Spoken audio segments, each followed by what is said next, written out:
The Ole Miss Rebels are in win now mode. Oxford is ready for a national championship. Yes, you heard me right. Not an SEC title, a national championship. One of the big winners of the transfer portal this year, and Lane Kiffin's squad is built to compete with the best of the best this upcoming college football season. Can Ole Miss shock the world and be crowned national champions? You're about to find out what I think here in this video. What's up, Tailgaters? You're in the booth with Tailgate Nate today. Welcome to prediction season and welcome to my channel. I'm predicting all 134 FBS level college football teams this summer, which, guys, means I'm doing your favorite team. So hit the subscribe button and ring the bell so you know when that video gets uploaded. But there are a lot more ways than that to help support my channel. I first off have to thank you by watching this video because it helps support my channel in more ways than you can even imagine. You can also like, comment, share, and anything else you do to interact with the channel helps to support what I do here on YouTube. So I greatly appreciate everything that you guys are willing and able to do to help support my channel. But enough about that. Let's talk about one of the more interesting teams in the country here in 2024. That is the Ole Miss Rebels. How do we do predictions this year? I am glad you asked. We're going to go ahead and dive on into the team's offense, the team's defense, and then finally go through game by game, predict what the Ole Miss Rebels have in store for us in 2024. That sounds about good to me. Let's dive on in to the Ole Miss football season in 2024. We're going to start with the offense, but a couple footnotes before we get into the roster preview. The stats from the team's offensive and defensive performances from last year are going to be up here, as well as for your viewing pleasure, the team's coaching staff is right below the team's logo. So let's go ahead and talk about the Ole Miss offense, another high-powered passing attack from last season, and it gets its starting quarterback back. Jackson Dart went for 3,364 yards, 23 touchdowns, and 5 interceptions with the Rebels last season. That was his career high in passing yards, his career high in passing touchdowns. It was also his career high in completion percentage. And guess what, ladies and gentlemen? I believe that it is only going to get better for Jackson Dart. With the amount of weapons he has that we'll go through in a moment, I expect Jackson Dart to take another leap, another statistical leap, and another leap in his leadership here in 2024. While Spencer Sanders left to the NFL, you do have Walker Howard coming back to back up Jackson Dart, but it is Dart's show. He will be the starting quarterback, no doubt about it, in 2024. You lost one of, if not the best running back in the SEC in Quinshon Judkins to the transfer portal. He has decided to leave the Ole Miss Rebels to go play for Ryan Day's Ohio State Buckeyes in Columbus. 1,158 yards and 15 touchdowns for Judkins last year. You also do lose Jam Griffin to the transfer portal. Only 39 yards and 7 carries for him last season. So Ulysses Bentley IV should be leading this rushing attack here this season. Had 540 yards and 4 touchdowns. You also do get Matt Jones coming back, only 12 carries for him last year. So the transfer portal was utilized really, really well by this Ole Miss team. You brought Logan Diggs in from LSU. Henry Parrish is coming over from Miami. Rashad Amos is coming over from Miami, Ohio. And then you also have Dominique Thomas, who comes in from Georgia State. Diggs and Parrish, obviously the two biggest names there. Amos a close third. But this is a transfer portal cycle that was really, really kind to Ole Miss. They benefited from it plentifully. Bringing in Diggs and Parrish is only the beginning. In the wide receiver room, well, you do have Dayton Wade that is going to be leaving. He is now off to play on Sundays. Really talented weapon, 830 yards and 4 touchdowns. Braylon Brown is off through the portal, but your lead receiver from last year comes back, and that is an explosive weapon in Trey Harris. 18.2 yards per catch, had just shy of 1,000 yards and 8 touchdowns last season. Caden Lee, Jordan Watkins, and Aiden Williams will also all come back. But how about this for some transfer portal names? Antoine Wells, he was hurt last season, but he's exploded for a 1,200-yard year. That was, I believe, when he was back at James Madison, 15 touchdowns that year. Played a couple seasons at South Carolina, only 3 catches for 37 yards last year because he was carted off the field after a touchdown he made against the Georgia Bulldogs. Didn't play the rest of the year. That is a huge, huge transfer portal get, and Ole Miss's wide receiver room just got that much more talented. Deion Smith and Marquise Willis are a couple other weapons that will be coming in here as well. So you go ahead and take a look at the tight end room. Well, you do lose a lot of guys to the portal here. Michael Trigg, Kieran Heath, and Javante Connor are all gone through the portal. However, Caden Price-Scorn is going to be coming back, was the lead tight end last year, 449 yards and 4 touchdowns for him. Hudson Wolf is coming back as well, and Daquan Wright is a player coming in through the portal. He comes in over from Virginia Tech, so that is a very nice pickup in the tight end room there as well. Offensive line, you lose a couple guys that played some snaps in the portal, Melton and Nicely. However, Caleb Warren, Micah Pettis, Jeremy James, and Eli Acker come back, as well as a ton of transfers. Nate Caleppo, Julius Buello, Diego Pounds, and Jerquan Scott are all transfers coming into the offensive line. They are all, at very least, I would think, going to see playing time, if not kaput for starting jobs on the Ole Miss starting 5. Here is the deal with Ole Miss's offense in 2024. I think it's going to be one of the best in the entire country. I know Dayton Wade, Quinshon Judkins, Michael Trigg, those are some pretty sizable losses to this offense, especially that of Quinshon Judkins. Now, while the rushing attack might not be where it was last season, because I don't think Diggs or Parrish are going to be able to fill the shoes that Quinshon Judkins were able to put on, right? Sure, Diggs and Parrish are going to be really good backs, but Quinshon Judkins is a special player. This is a wide receiver room, along with Jackson Dart at quarterback, that I think is going to be one of the best in the entire country. You have a 1-2 of Trey Harris and Antoine Wells. Put that up against any 1-2 in the country. Ole Miss is going to be able to compete. They have a very, very good offensive system. Lane Kiffin and Charlie Weiss are offensive masterminds, and this is going to be one of the best offenses in the country in 2024. Only thing I ask, though, get a little bit better on third downs. That's one area that I do believe they are going to want to work on. Let's take a look at the defensive side of the ball here. Pete Golding's group looks like this. The defense for Ole Miss just seems to get better and better and better year after year, and it's not like it makes a big jump. No, it's gradual. Ole Miss used to not have a very good defense at all. It's slowly starting to become, and it's slowly starting to get to where it needs to be in order for this team to compete at the highest level that it possibly can. Well, the defensive line does lose a couple of weapons here. Cedric Johnson and Isaac Ukwu. Don't know why his name cut off to the next line there, so apologies for that. They are both gone to the NFL. Pretty good players there in their own right, as Cedric Johnson, I don't know why I had a hard time with that name. Apologize. 40 tackles, 5.5 sacks last season. That is the biggest loss on the defensive line, along with a couple transfers, Anna Grad and Jamont Gordon. However, Jared Ivey does come back. Your leading tackler among defensive linemen last year, 46 tackles, 5.5 sacks. You also return J.J. Pegues. He has 42 tackles, 3.5 sacks last year.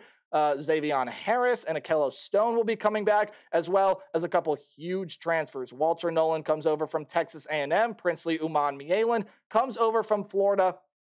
Phenomenally talented players. Walter Nolan, one of the few 5-star transfers. Uman Mielen was one of the top defensive linemen at Florida. Those are two really, really good players the Ole Miss is getting through the portal. In the linebacker room, you do lose Ashante Sistrunk and Jeremiah Jean-Baptiste, as well as Monty Montgomery, who has since graduated on from this program. Sistrunk and Jean-Baptiste, both off to the NFL, were top 5 tacklers last year. Sistrunk was the leader of them, 71 tackles with 2.5 sacks last season. No, not the leading tackler. I just meant the leading tackler out of those two. In the linebacker room, though, for Ole Miss, Kari Coleman does come back, as well as Suntarine Perkins and Tyler Banks. And once again, Ole Miss utilizes the transfer portal here. Chris Paul is going to be coming over, as well as Raymond Collins, two really, really good linebackers. Paul is coming over from Arkansas, and then I believe Collins is a JUCO transfer that will see some good playing time in the linebacker room. Defensive back grouping, hey, DeAndre Prince, Zamari Walton, and Deshaun Gaddy are all off to the NFL. Ole Miss had a really good slate of cornerbacks there. If you couldn't tell, they were some really, really good, phenomenal players. They all will be gone. As well as that safety position, Dejon Anthony, who again was a top 5 tackler for the team last year, 8 passes defended, 3 interceptions. He is also going to be gone, as well as some guys through the portal like Ladarius Tennyson, DeMarco Williams, Ashim Young, and Teha Young that has since graduated. When you take a look at the returning corners for this team, though, this year,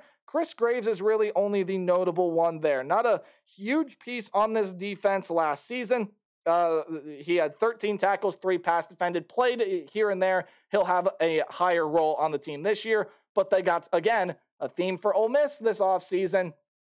some really talented transfers. Trey Amos comes over from Bama. He was a former Louisiana transfer, has excelled in both places he's been, and Brandon Turnage comes over as well. He is coming over from the likes of Tennessee. In the safety position, will Trey Washington and John Saunders come back? Washington was the team's leading tackler last year, 83 tackles, 2 passes defended, 3 interceptions, and John Saunders, third leading tackler last year, 65 of them to be exact, 4 pass defended, 3 picks. So, hey, you get 2 guys that had 3 interceptions back in that safety room. But again, foolish of you to think it stops there. Yam Banks comes over from South Alabama, really good player there. Key Lawrence comes over from Oklahoma, and Lewis Moore over from Indiana. And hey, kickers are people too. Let's show them some love. Caden Costa left through the portal, but Mason Frazier is back at the punting duties, and Caden Davis will return to be that kicker for Ole Miss in 2024. Much like the offense is going to be high-powered, I think this defense is going to be high-powered as well.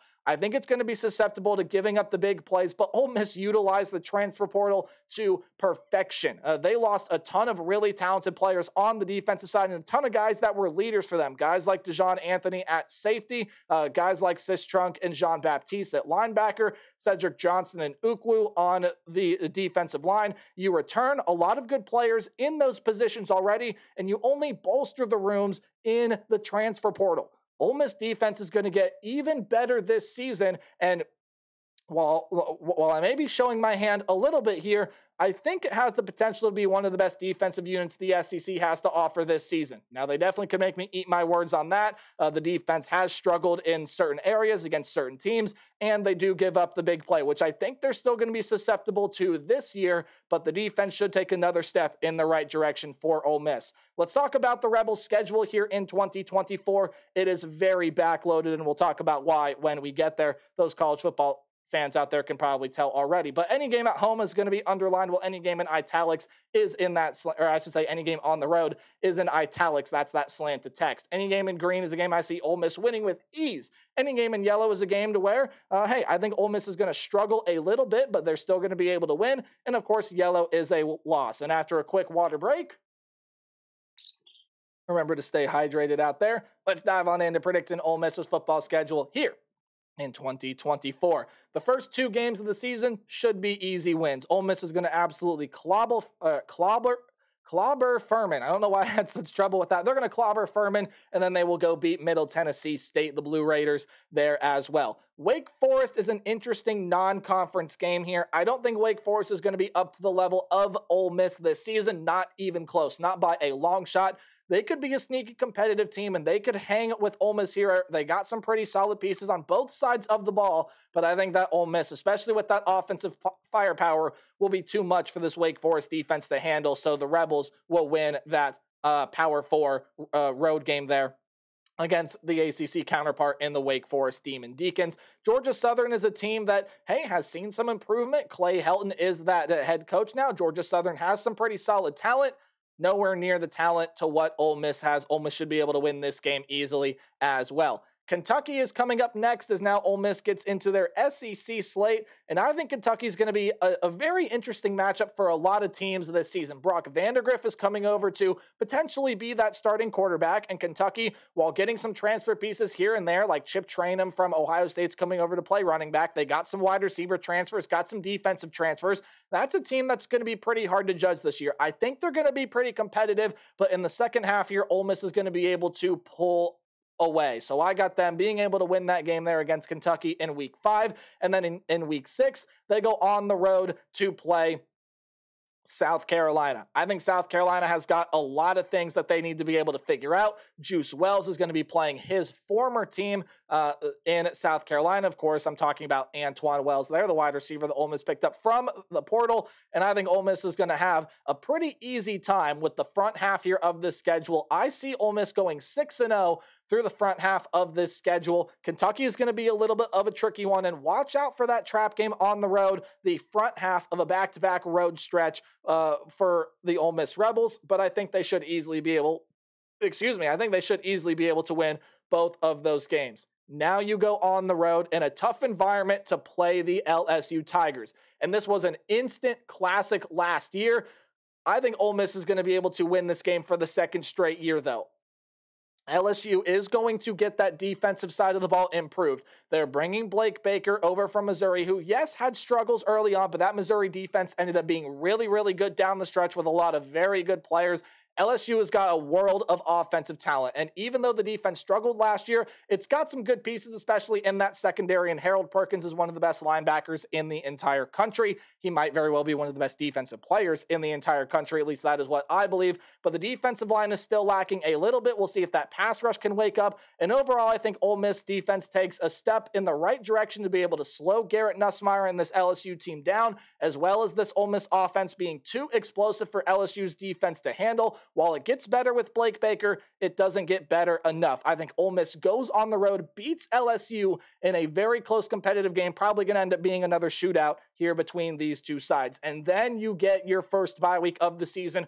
Finally, and in my opinion, a perfect time to get your bye week. You rest after a back-to-back road stretch, after a tough win against LSU. You got to come back home in Oxford, and Oklahoma visits. Now, Oklahoma, kind of a similar case with the LSU Tigers. They're supremely talented offensively. Jackson Arnold is going to be a stud at quarterback, and he's got a lot of phenomenal weapons at wide receiver to be able to throw to. But the defensive side of the ball is the concern. However, you have a defensive-minded head coach in Brent Venables, and the defense should be able to take a step in the right direction here in 2024.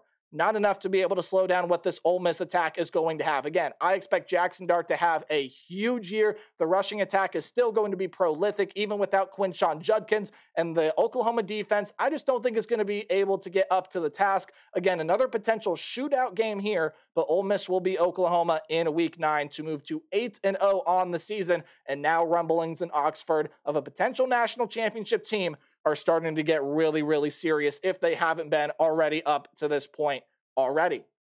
I know I said already like 3 times there. I don't know what my brain was thinking. Got to go on the road to play Arkansas, and Arkansas is a tough case this year, man. I think Arkansas is going to be sneaky competitive. I don't think they're going to wind up with a good record at the end of the year once everything is all said and done, but they still have some nice pieces there to be competitive. And again, after 2 really, really tough games, you're probably looking ahead to that home game against Georgia the next week. I think this is the potential spot where Ole Miss could slip up, and we could see an upset happen. Arkansas is still an SEC team after all. They have SEC talent. They can go compete with anyone in this conference. I just don't think they have enough pieces defensively to slow down what Ole Miss is going to throw at them from the offensive end, and I think Ole Miss defense steps up and makes 1 or 2 really big plays to slow the Hogs down.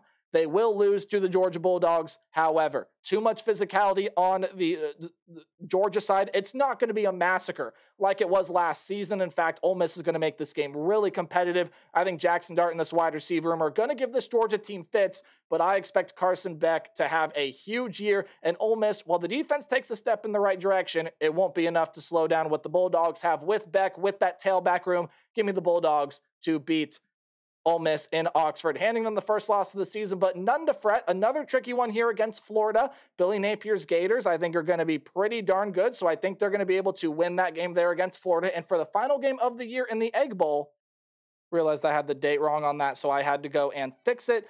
They will be able to beat their rivals in Mississippi State there as well. Want to talk about the Florida game a little bit. Billy Napier has a lot of really good players on that team, but a couple transfers that are leaving, and Ole Miss is a really talented group. After that loss to Georgia, they're going to be motivated to finish the season strong. They go on the road, get a big one in the Swamp before they beat their rival in Mississippi State in the Egg Bowl. Again, Mississippi State losing Will Rogers, a ton of other weapons, I think have a lot to figure out. 11-1 is where I see Ole Miss, which if you look, is the high on my record range. 10-2 is probably a little bit more likely, but I am high on Lane Kiffin. I'm high on this Ole Miss team, and I think they have everything they need to go compete with the best of the best and go try to win a national championship in 2024. And with a record like that, they may very well even break in the SEC championship game. Hey, but that's going to do it here for this video. Let me know what you guys think about the Rebels in the comment section below. And as always, remember to play hard, but tailgate harder. And I will see all of you guys in the next video. Hey, Penn State, you're up next. Goodbye.